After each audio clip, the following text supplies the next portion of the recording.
Hi, ako po si Miss Joby Formon from Joman Romblon.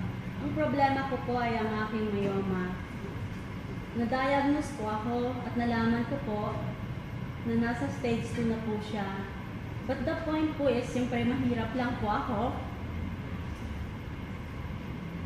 Ako'y nagpapasalamat, lalo higit po sa may kapal, sapagkat dahil po sa long reads, may kaibigan po ako na nag-introduce sa akin at ang ginamit ko lang po ay ang liner. Within 3 weeks, ginamit ko po yan. Hindi ko po akalain. Lumabas po sa akin ang malalaki pong dugo at hindi ko po talaga akalain na bukod po doon, may kasama po siya na bato at ito po talaga ang aking pinagmamalaki. Kahit mahirap lang, wala po akong nagastos, wala po akong nagamit na pera, kundi ang liner lang po ng long reads. Kaya po, sa mga tao na nakikita at nakikinig po sa mga oras po na ito, ini-encourage ko po kayo, huwag po kayong mag-alinlangan. Maganda po siya na produkto. Yun lang po. Maraming salamat po sa inyong lahat. Hi, ako si Nerissa Rediga. Nagkaroon po ako ng H-mole or Kiaway Tagalog. Nalaman po namin yung sakit kong gano'n kasi dumating sa point na lahat ng kinakain ko, sinusuka ko, nahihilo ko, at nagbi-bleed. So, napansin din ng nanay ko na namumutla na ako. So, sinuggest niya na magpa-check up ako. Sinamahan ako ng tito ko magpa-check up sa isang hospital. Sabi ng OB, kasi doon ako sinuggest nung mga nurse. Pinatransb niya ako, then doon niya nalaman na may H-mole ako. Sinuggest ng doktor na i-RAS pa daw ako and then diretso chemotherapy. Which is hindi kami nag-go kasi wala kaming pera that time. So nag-suggest kami sa other doctors which is sa public hospital. Nung araw na yon, nung nalaman nila may H-mole ako, hindi na nila ako pinawin, admit ako on that day. Then diniretso RAS pa. Another days daw po para sa chemotherapy na hindi ako pumayag. Then, against doctor ko yung labas ko sa hospital. Ilang weeks, dumating yung product ng long range Mystic Super Clean Napkin.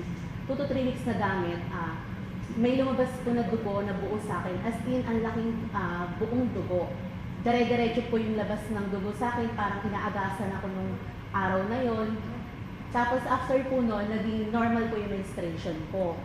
So, nung naging normal, naging okay na po ako.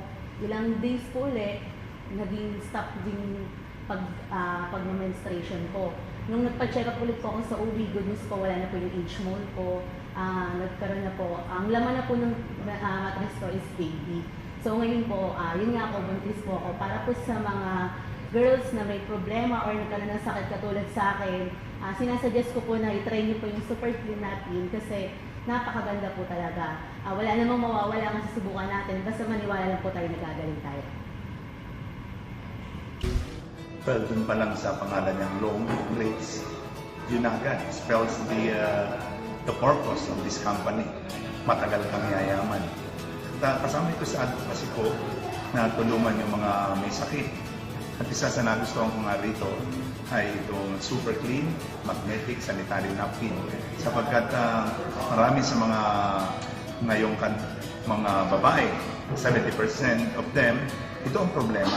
Kaya maaari tayong makatulong dito kasama ng panalangin, gamitin natin itong Magnetic Sanitary Napkin. Isa pa, maaari tayong maging productive rin dito. Hindi ito ordinaryong networking lang, sapagkat kasama ka dun sa global interest ng company. At kung ikaw ay naman ay gustong maging investor, ay makakatulong ka at least sa mga 50 students para silang magtrabaho sa inyo. At ito ay magsisimula kung tayo ay masipag at mapagpunyagayan natin. Kung masipag tayo, ang pagpapala ay mapapasa atin habang panahon. Maraming salamat.